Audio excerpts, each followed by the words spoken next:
emission of carbon dioxide in India is amongst the lowest in the world.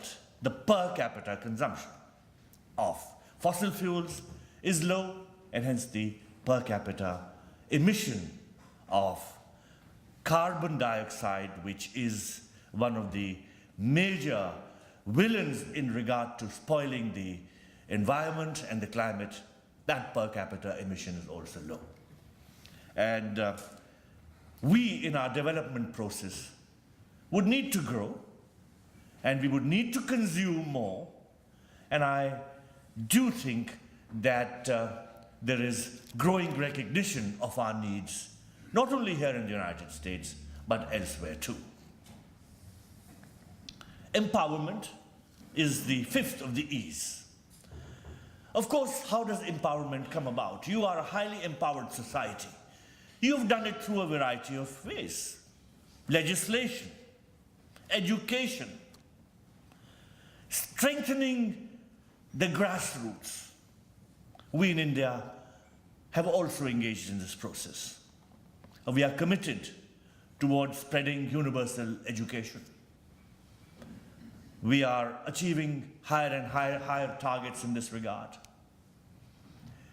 The grassroots level is being strengthened. We have certain acts which have become enforceable, which strengthen grassroots organizations, democracy at the grassroots level. More and more of that is happening, and that certainly leads to social empowerment. Of course, the most vulnerable sector in society are always women, and the Women's Empowerment Bill, which government is considering and which has been introduced, this would further strengthen the position of women in society.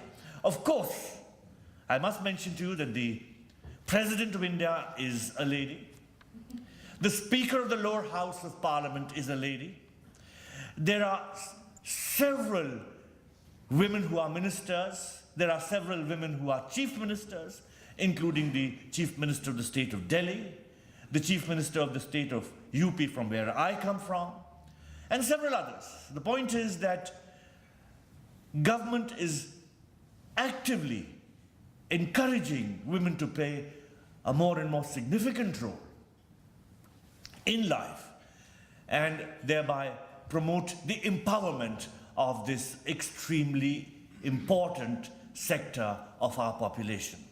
I notice several women nodding in agreement, and I can tell you that throughout India too there has been a huge amount of support from women who naturally constitute 50% of the population.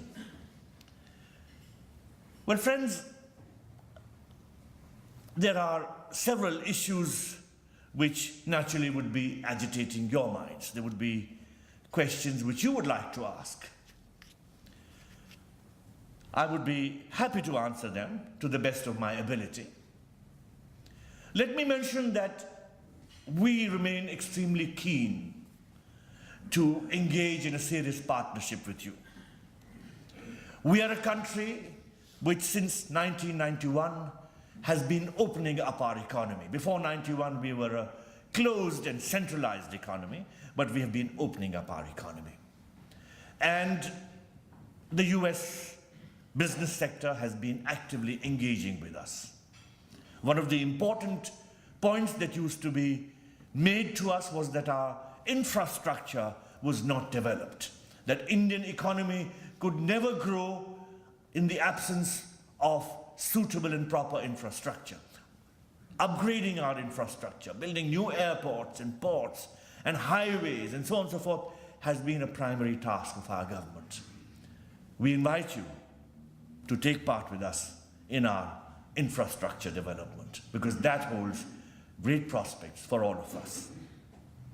In conclusion, I would like to mention that it's always a pleasure to be here in Columbus, and it's a particular pleasure to address such a wonderful group this afternoon. As I said, the avenues for cooperation between us are manifold. We have to work together. If we don't work together, the prospects are dismal. The world is a very complex place. It has become multipolar. Issues are very complex, but they intertwine us. The world has increasingly realized that the US has to show the way on a number of issues. At the same time, the US also wants to take everybody along. We have to work together, as I said. Unless we do so, we shall all fall down and break our crown, and then, mind you, everything will come tumbling after. Thank you.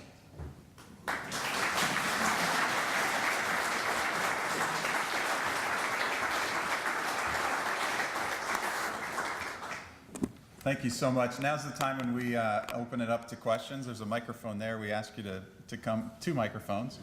That'll help us get the recording and have you on TV. The first question I might ask to get it going, and then Frank, we would turn to you, is in November when President Obama is visiting India, what are the top 2 agenda items that the U.S. will have on the agenda, and then what are the top 2 that you think India will have? Thank you. I think there will be a very broad-based agenda. There may not be any 2 particularly significant items from your point of view or from ours. I think it will be a very broad-based agenda, and I think certainly carrying our strategic dialogue forward would be very high up there. Of course, the importance of economic cooperation can never be underscored, and I do hope that that will be something that the 2 sides put across as an issue of high priority.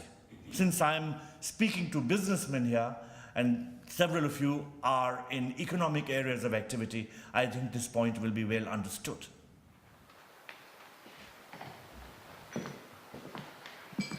Excellency, I'm Frank Titus from the United Nations Association.